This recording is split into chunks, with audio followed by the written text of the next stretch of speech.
કેવું ચાલે છે ભટ્ટીનું કામકાજ? અરે કાકા, કેટલી વાર કીધું તમને, હવે ઉંમર થઈ ગઈ છે તમારી, ના આવશો કામ પર. હા ખબર છે, તમારો છોકરો બીમાર છે અને ઈલાજની જરૂર છે. તમે ટેન્શન ના લેશો, મજૂરી નહીં કાપું તમારી. તમે ઘરે રહીને તમારા છોકરાનું ધ્યાન રાખો. અને સાંભળો, આ થોડા પૈસા છે, રાખો, તમને કામ આવશે.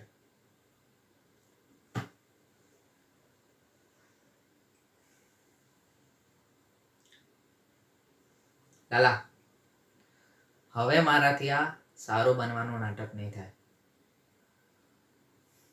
આ કાકાને છોકરાને નિપટાવો કે ફટાફટ એનો ઈલાજ કરાવો. મફતના પૈસા નથી મારા જોડે બધાને આપવા માટે.